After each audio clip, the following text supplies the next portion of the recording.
done a bit of a sort of classic drum and bass clown manoeuvre on the drums, but it's only for 8 bars, and you know, I was debating whether to do it or not, but everyone loves a little bit of clown, so I've just quantized the drums to like 8E in Logic.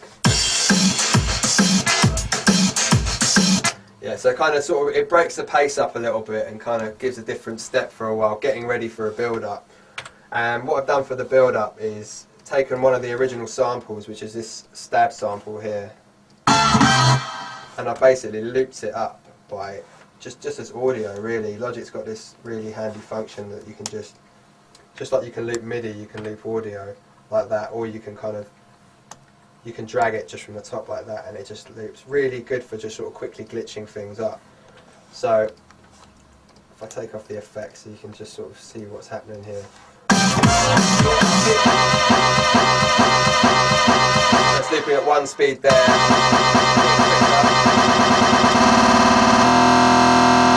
It almost becomes like a CDJ effect by the end. That kind of got me thinking of how to kind of make that even more crazy. So what I did initially is just quickly filter it. If I get the automation up, you can see each thing. Filters down, comes back up. I've got a sound shifter putting it into the right key, which helps. The reverb here, and this reverb basically being automated so that towards the end, the dry signal's going almost to nothing, and we're just basically getting a massive reverb on the end here. Like that. I then modulated this reverb by automating a ring shifter, Logic ring shifter. This is a really awesome plugin, really good for like messing things up. It sounds a bit like a sort of LFOing bit crusher. All I've done is just automate the dry wet at the end of that reverb. And that's kind of modulating the reverb now, so I'm affecting the effects on the effects, and then I'm just going to stop that dead with a filtrator, just a really quick sort of low pass at the end of that tail there, so you end up with this, and that kind of stops. So you know, you're getting these massive effects getting wider and wider and bigger, and then just back down to reality again. Over that sort of section as well, there's a couple of rises that I made in massive, really simple, just automating the LFO type on a square wave. I've got like a LFO going to the pitch. Basically the amplitude of the LFO is being controlled by this envelope, so as you can see, like, there's a big delay, so the envelope doesn't actually start working straight away, and then it's got a slow attack. And the same envelopes are kind of doing the filter on the band reject, the filter on the high pass, and on the LFO, yeah, so the amp and the rate as well. So the rate's getting faster, the LFO is getting more sort of strong, and the filters are going up, all controlled by envelopes. It's so simple, you don't really need to do any automation at all. All the automation's done within Massive through the envelopes. And I've also automated the crossfade to go from a smooth sine down to a sort of more of a kind of saw wave kind of thing. So what you get is a rise similar to sub-focus time warp kind of thing.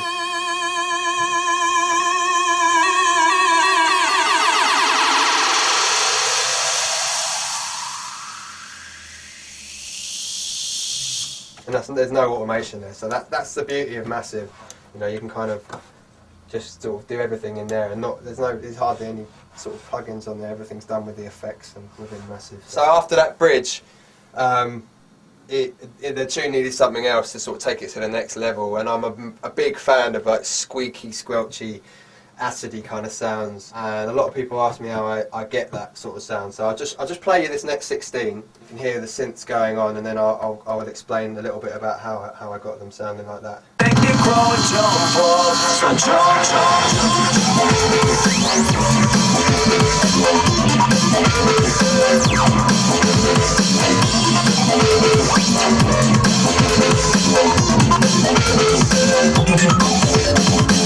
Cool, so I'll just play them all together so you can clearly hear them.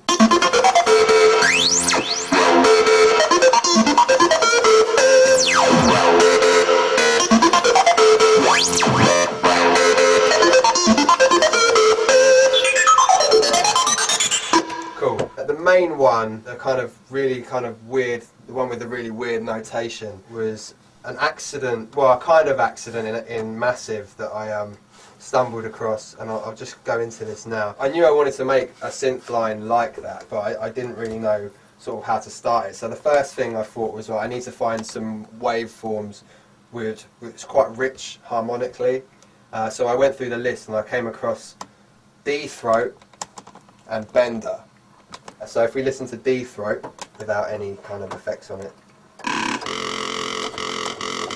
you can see where it got its name. It's kind of a Bon Jovi kind of style, like talk boxy kind of. High up is quite squeaky, and then I wanted something to give it a bit more bite on top. Now, I use the formant of the bender, and the formant's kind of like, I don't know, you get this real kind of that kind of sound. So I layered those two together, and then sent the feedback right to the end of the signal chain. So I'm feedbacking the whole thing through it, and that's kind of added a harmonic underneath. I then went for the scream filter because it's quite an extreme filter. I sort of started moving the scream around and thought, hey, I think that's where I'm going to get my kind of tones for my acid from. At this point, I went into the MIDI and drew a pattern in, so I didn't have to just keep hitting the keyboard. I drew loads of different velocities, and it's still kind of, it didn't really sound, that's what it sounds like without any kind of sort of modulation on the filter. So I thought, if I control the scream via the velocity, then I could come up with some quite interesting kind of sounds. So if you click the little box by the scream, go to key group, velocity, take it all the way to the top, so every time there's a different velocity in the MIDI, the scream's doing a different frequency. And that's kind of the crux of the sound, and I stumbled across it by accident, and I was like, whoa, I could do loads with this. I put a comb filter on it to kind of tune it to the right sort of area that I wanted, because the comb filter's got like a pitch thing on there, so then it started getting more closer and closer to the sound that I was after, and then just added a dimension expander, which just sort of widens it, reverb, and a little bit of EQ to brighten it up, and then put some delay on the channel, and then sent it as well to a bus which has got a guitar rig on it, doing a pretty horrible kind of effect actually, but it's only being sent, so you kind of just get this grit to all the acid sounds that are going to that, and a noise gate to stop any hiss from the guitar rig, simple stereo delay, EQ to actually that's just for the effects bus, just to make sure we're not getting any low end through off the guitar rig. And that's the first part of the acid line made from Massive. So I bounced that down and I've kind of chopped it up throughout this bit. I've also got this version of it here which pans sort of hard left to right, just to kind of I don't know, it just sounded cool to me, filtering in, panning. So I filtered it down using like a filtrator, and then back out again, and then just had it sort of automated the pan left and right. And then I've got all these kind of squeaks going on in the gaps, really kind of resonant squeaks, and I really love sounds like that. I don't know why, they're just a favourite of mine, and I've made these using the MS-20 and the Legacy. It's really simple, it's just like a triangle wave and like a square wave, basically going to an extremely resonant filter. I've got the peak right up there, and it's just automating the filter cutoff like quite drastically over a short period of time. If you look at the automation down there, it's just, even though that's only like one beat, there's loads of like extreme kind of up and down going on. You see the filter is moving as I do it. And then obviously that sounds a little bit dull, so on the effects down here just went for the OD high gain and wah, and the wah is what kind of gives it its kind of traditional kind of 303 kind of acidy. So what I do with something like that is I'll program out about 10 of those notes, all with just almost random automation, bounce them down, and then have them all as audio ready to chop up and make different kind of sort of fills for my acid line. So I have like the main acid line, chop in one of those, and then a kind of different one. So that's kind of generally how I make them. The end result is really just basically busing them all to the same bus, or sending them to the same effects bus to kind of get them sounding consistent with each other. And then yeah, you kind of get something like this.